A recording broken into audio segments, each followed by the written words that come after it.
گزشتہ ایک دہائی میں شام کی جنگ کے دوران جس ایک چیز کا زیادہ ذکر ہوا وہ تھا امام حسین کی بہن حضرت زینب کا روزہ۔ جنگ کے دوران بارہا بی بی زینب کے روزے کا محاصرہ کیا گیا۔ عمارت کے اطراف میں متحارب گروہوں کے درمیان شدید جھڑپیں ہوئیں، وہاں بمباری ہوئی اور یہ علاقہ کئی سال تک میدان جنگ بنا رہا۔ پچھلی ایک دہائی میں یہ علاقہ ایک ایسے ایرانی اور لبنانی مرکز میں تبدیل ہو گیا ہے جہاں شامی، لبنانی اور عراقی شیعہ جنگجو موجود تھے۔ آج سے تقریباً 1400 سال قبل بی بی زینب کب اور کن حالات میں دمشق پہنچی تھی؟ بی بی زینب کی تدفین کے مقام سے متعلق تنازع ہے کیا؟ اور روزے کے ارد گرد کے علاقے کی ترقی میں ایران کا کیا رول ہے؟ یہی ہے آج کا BBC ریڈز۔ میں ہوں خدیجہ عارف۔ آپ سن رہے ہیں BBC ریڈز۔ چاہے وہ دولت اسلامیہ کی جانب سے کیے گئے خودکش دھماکے ہوں یا دیگر پرتشدد واقعات، گزشتہ ایک دہائی کے دوران دمشق کے جنوب میں واقع سیدہ زینب نامی علاقہ اکثر نیوز میں رہا ہے۔ اس دوران یہاں واقع بی بی زینب کا روزہ کئی سیاسی اور عسکری تنازعوں کا مرکز رہا۔ جس جگہ اس روزے کی عمارت ہے اس کے ارد گرد کا علاقہ کبھی دمشق کے مضافات میں واقع ایک عام سا گاؤں ہوتا تھا جو وقت کے ساتھ تبدیل ہو کر خطے کے اہم ترین شہر کا روپ اختیار کر چکا ہے۔ اس بارے میں تفصیل سے بات بعد میں، لیکن سب سے پہلے یہ کہ بی بی زینب کی دمشق آمد کب ہوئی اور اس کے بارے میں ہسٹورین کیا کہتے ہیں۔ متعدد مسلم مورخین اور شیعہ روایات کے مطابق واقعہ کربلا 61 ہجری یعنی 680 عیسوی میں پیش آیا۔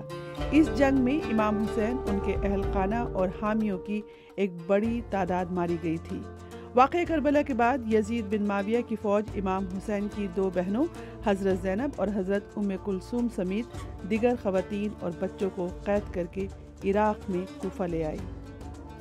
تاریخی حوالوں کے مطابق یہ تمام قیدی 12 محرم کو کوفہ پہنچے اور روایات کے مطابق اس سفر کے دوران قیدیوں کے ساتھ ظالمانہ اور حد تک عامر سلوک جاری رکھا گیا۔ کوفے میں اسیری کے دوران سیدہ زینب اپنے ساتھ قید بنو ہاشم سے تعلق رکھنے والے اسیران کی رہنما کے طور پر ابھری۔ بعد میں انہیں کوفہ کے گورنر عبید اللہ بن زیاد نے دمشق بھیج دیا۔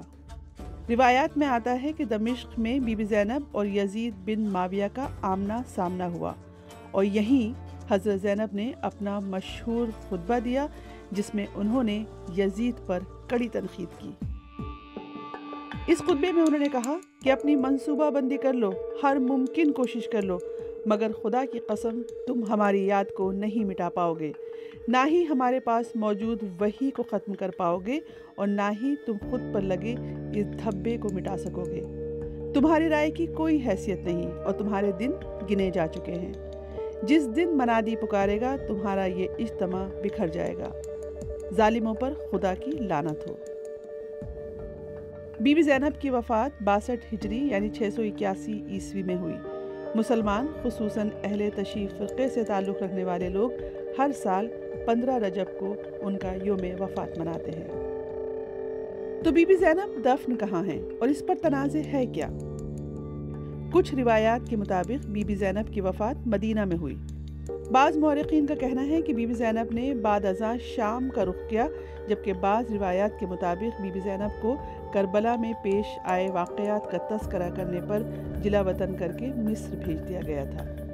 مورخین کی اس معاملے پر متعدد آراء کے باعث حتمی طور پر یہ بتانا ممکن نہیں ہے کہ انہیں کہاں دفن کیا گیا تھا۔ آیا کہ ان کی قبر دمشق میں واقع مزار میں ہے یا قاہرہ کے سیدہ زینب مسجد میں؟ مثال کے طور پر ہسٹورین الطبری کے مطابق ان کی قبر قاہرہ میں واقع 3 صدی ہجری کے ایک مزار میں موجود ہے، جبکہ دیگر تاریخی حوالوں سے معلوم ہوتا ہے کہ فی راویہ، جو دمشق کے مضافتی علاقے الراویہ کا پرانا نام ہے، وہاں واقع مزار بی بی زینب اور ام کلثوم کے لیے وقف ہے۔ وقت گزرنے کے ساتھ ساتھ دمشق کے مضافات میں واقع یہ مزار ایک بڑی مذہبی عبادت گاہ میں تبدیل ہو گیا ہے، جہاں ہر سال دنیا بھر سے لاکھوں زائرین آتے ہیں۔ اس بات سے قطع نظر کہ اب بھی یہ ابہام موجود ہے کہ کیا یہ واقعی بی بی زینب کی آخری آرام گاہ ہے بھی یا نہیں۔ تو ایکسپرٹ اس بارے میں کیا رائے رکھتے ہیں؟ BBC عربی کو دیے گئے ایک انٹرویو میں شامی نژاد فلسطینی محقق اور ناولسٹ تیسیر خلف کا کہنا ہے کہ زمین کے تاریخی ریکارڈز کے مطابق اس علاقے کا رجسٹرڈ نام راویہ گاؤں ہے اور یہاں کے اصل باشندے غوطہ کے لوگ تھے۔ سن 1967 میں یہاں فلسطینی پناہ گزین اور گولان سے بے دخل ہونے والے شامی پناہ گزینوں کے 2 کیمپ قائم کیے گئے، جن میں سے ایک کو السیت کیمپ کہا جاتا ہے۔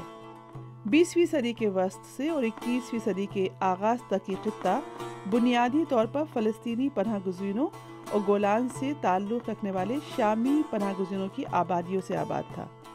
1980 کی دہائی میں یہاں کی آبادی کی اکثریت پناہ گزینوں پر مشتمل تھی۔ تو یہ علاقہ ہے کیسا اور ایران کی اس علاقے میں دلچسپی کیا بتاتی ہے؟ اس علاقے کے درمیان سے ایک سڑک دمشق کی طرف جاتی ہے جو اس علاقے کو 2 حصوں میں تقسیم کرتی ہے۔ سڑک کے دونوں جانب کے علاقوں کو 4 حصوں میں تقسیم کیا گیا ہے۔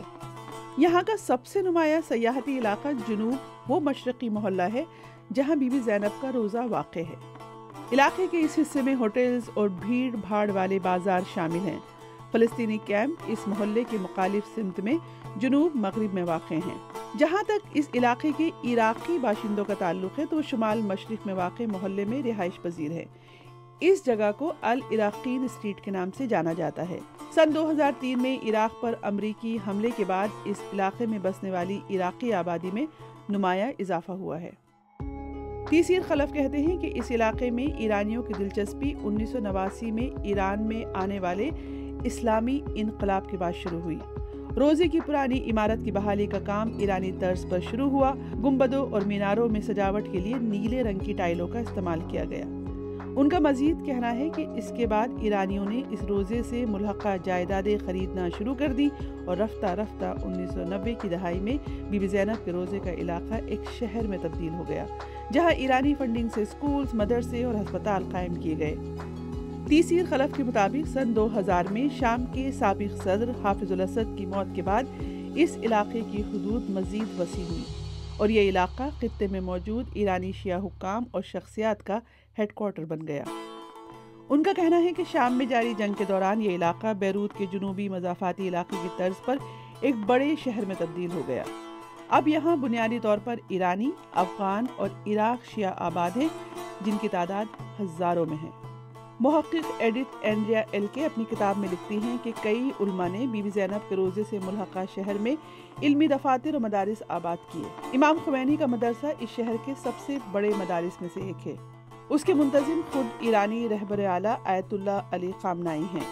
یہاں ایرانی اثر و رسوخ اس حد تک پھیل گیا ہے کہ آیت اللہ خامنائی کے نمائندے ان کی جانب سے جمعے کا خطبہ پڑھنے لگے۔ تیسیر خلف یہ بھی کہتے ہیں کہ مذہبی سیاحت خصوصاً شیعہ زائرین کی تعداد میں مسلسل اضافے کے نتیجے میں مقامی باشندوں نے اس علاقے کے مشرق اور جنوب مشرق میں ہوٹلز اور رہائشی عمارتیں تعمیر کرنا شروع کر دی۔ بی بی زینب کے روزے کی آفیشیل ویب سائٹ کے مطابق 6 صدی ہجری سے اس کا انتظام شام کے المرتضی خاندان کے ہاتھ میں ہے۔ اس خاندان کے سید حسین بن شیخ الاسلام موسیٰ نے رابیہ گاؤں میں اپنی جائیدادیں اس مزار کے لیے وقف کر دی۔ آج تک ان کا خاندان شام کی وزارت اوقاف کے ساتھ مل کر مزار کے انتظامی و نگرانی کے امور کو دیکھتا ہے۔ تو گزشتہ 1 دہائی میں یہ علاقہ کیسے تبدیل ہوا؟ شام میں گزشتہ 1 دہائی سے زیادہ عرصے سے جاری خانہ جنگی کے دوران یہ علاقہ ان شیعہ جنگجوؤں کی توجہ کا مرکز بن گیا جو سنی شدت پسند گروہ سے بی بی زینب کے روزے کو محفوظ رکھنے کے لیے یہاں آئے۔ آج بی بی زینب کا روزہ محض مذہبی اہمیت نہیں رکھتا۔ اس مزار کی مذہبی شناخت کو روزے کے دفاع کے لیے آنے والے شیعہ تنظیموں کے سیاسی رجحان سے الگ کرنا مشکل ہے۔ بی بی سی عربی سے بات کرتے ہوئے اس خطے کے امور سے واقف ایک شامی صحافی نے بتایا کہ غزہ میں جنگ کے آغاز کے بعد اسرائیلی حملوں کے خوف کے پیش نظر یہاں موجود حزب اللہ اور ایرانی حکام کے مراکز کو دوسرے علاقوں میں منتقل کر دیا گیا۔ سیکیورٹی وجوہات کی بنا پر اپنی شناخت ظاہر نہ کرتے ہوئے ان کا کہنا تھا کہ یہ علاقہ کئی سالوں تک میدان جنگ بنا رہا اور یہاں لبنانی حزب اللہ اور ایرانی حکام کی موجودگی کے بارے میں سب کو علم ہے۔ ہم نے علاقے میں ایران کی موجودگی اور اس کی نوعیت کے بارے میں جاننے کے لیے دمشق میں ایرانی سفارت خانے سے رابطہ کیا، لیکن ہمارے سوالات کا ابھی تک کوئی جواب موصول نہیں ہوا ہے۔ BBC Reads BBC ریڈز کے ذریعے ہماری یہی کوشش ہے کہ BBC اردو کی ویب سائٹ کی وہ سٹوریز جن میں آڈینس کی دلچسپی زیادہ نظر آتی ہے انہیں اور بھی زیادہ لوگوں تک کیوں نہ پہنچایا جائے. تو ہم پڑھیں اور آپ سنیے اور اپنے دوستوں اور ساتھیوں کو بھی سنائیے.